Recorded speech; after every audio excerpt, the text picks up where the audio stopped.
The stale, recycled air of the Jackson Municipal Airport in 1956 hung heavy, thick with the scent of cheap disinfectant and unspoken tension.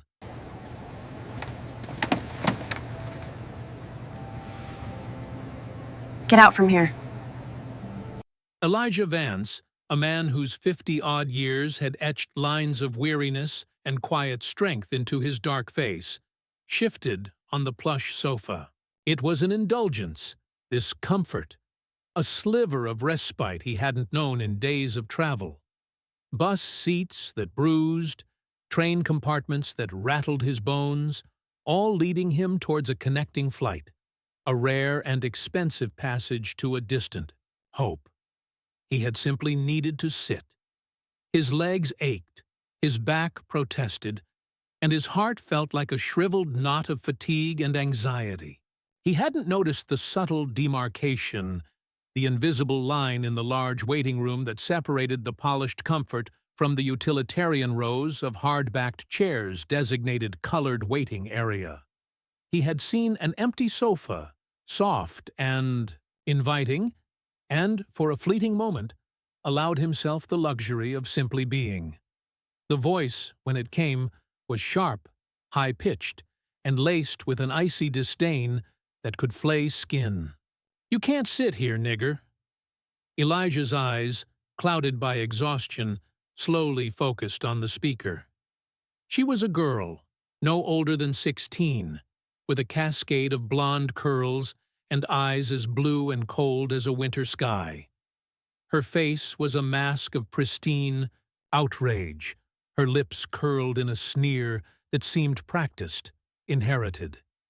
She stood over him, hands on her slender hips, an empress surveying an errant dog. "This is our section," she continued, her voice rising, drawing the attention of other white passengers who had, until that moment, merely been a blur of rustling newspapers and hushed conversations. "Stand up and get lost from here. Now!" Elijah didn't move immediately, not out of defiance, but from a profound weariness, a bone-deep sorrow that this ritual, this constant grating assertion of superiority, was inescapable. He looked at her, searching for a flicker of something human, something beyond the programmed prejudice. There was none, only rigid contempt. "I need to rest, miss," he said, his voice a low rumble, devoid of threat, full of quiet plea. "Just for a moment. You heard me." The girl, Betty May, shrieked, her face reddening. "My mama said you people got no place in our seats. Get up, or I'll call security." Already, a hulking white man in a stiff uniform, a security guard, was moving towards them, his eyes narrowed, his hand resting on the billy club at his hip. Other white passengers turned fully, some with expressions of smug approval, others with a detached curiosity, none with an ounce of sympathy. The air thickened with unspoken accusations, with the weight of generations of enforced hierarchy. Elijah knew this script. He knew the ending. He slowly pushed himself up, his joints protesting, his dignity burning like a brand on his chest. Every muscle in his body yearned to lash out, to scream, to demand the simple respect of a fellow human being. But he had learned, long ago, that such an act would only invite more pain, more violence.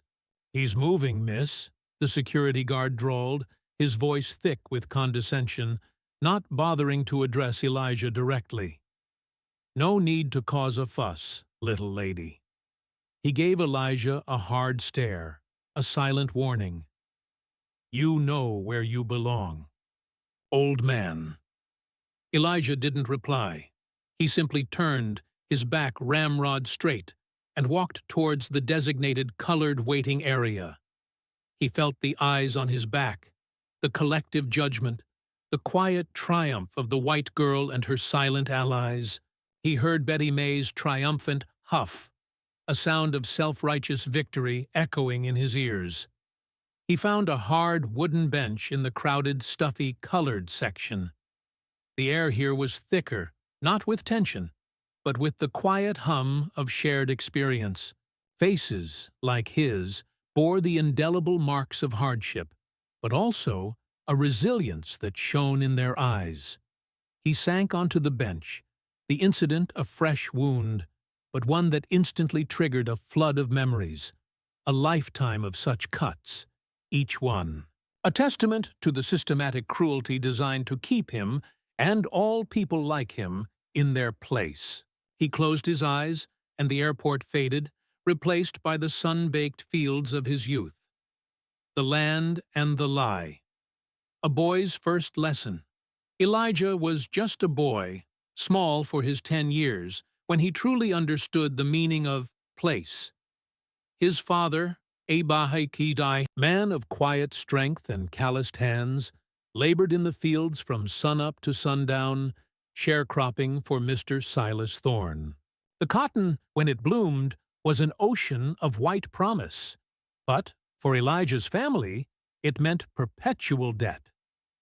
He remembered the day his father, triumphant, had brought home a bulging sack of cotton a week before harvest, convinced this year would be different. Enough here to pay off what we owe, and maybe, just maybe, enough left over for some new shoes for you, boy. His father had beamed, wiping sweat from his brow. But when harvest time came, and the numbers were tallied in Mr. Thorne's dusty ledger, the story changed. "Seems you barely broke even, John," Thorne had said, stroking his chin, his eyes cold and unblinking. "Cost of seed, equipment, that loan I gave you for your boy's fever last spring, it all adds up. You owe me a bit, actually. We'll carry it over to next season." Elijah, hiding behind his father's worn overalls, watched his father's shoulders slump. The hope drained from his face, replaced by a familiar, weary resignation. He saw the glint in Thorne's eye, the subtle smirk. It was a lie, a carefully constructed illusion of legality to justify theft. They would never truly get out of debt. The land would always belong to Thorne, and Elijah's family would always belong to the land, their labor stolen, their dreams deferred. That was the first lesson. The white man's law was not meant for them. It was a tool, a weapon, the taste of ash, public humiliation. The smell of fresh-baked bread always drew Elijah to Miss Nellie's bakery, even though he knew he couldn't enter through the front door. He was a young man then, perhaps 18, strong and lean from field work. His mama needed flour, and he'd been sent with the last few coins they had. He joined the line at the back, where a small, grimy window served colored customers. He waited patiently, watching white women emerge from the front door, their faces soft with satisfaction, carrying warm loaves. When his turn finally came, the white woman behind the counter, Mrs. Gable, barely looked at him. "Flour, ma'am," he said, holding out his coin. She took the money, slapped a bag of flour on the counter, and then, slowly, deliberately, she picked up a piece of the golden-brown crust that had flaked off a freshly baked loaf. She looked at it, then at Elijah, a cruel smile playing on her lips. She brought the crust to her nose, inhaled deeply, then, without breaking eye contact, she dropped it on the dusty, unpaved ground outside and crushed it under her heel. "Animals can eat crumbs," she said, her voice dripping with venom. "Not here." Elijah's heart hammered in his chest. His stomach growled with hunger, but it was the humiliation that burned, a hot, acrid taste in his mouth, like ash. He stood frozen, the flour bag heavy in his hand, as she turned her back. He had to walk away, to swallow the insult, to pretend it didn't slice through him. To react would be to invite violence, to justify her contempt. The bread was for whites, Even its crumbs were not for the likes of him. That was the second lesson. His very hunger, his very humanity, was subject to their whim. The night of the burning cross, terror as control. The fear was never far. It lived in the creak of floorboards, in the dead of night, in the sudden bark of a distant dog, in the tense silence after sundown.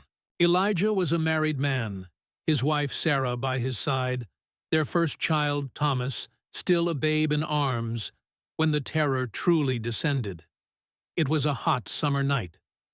A rumor had circulated for days about a black man from a neighboring county who had looked a white woman in the eye for too long. No one knew if it was true or simply an excuse. But the rumors were enough. Elijah was jolted awake by Sarah's muffled scream. He scrambled out of bed, grabbing the old, rusted shotgun his father had given him.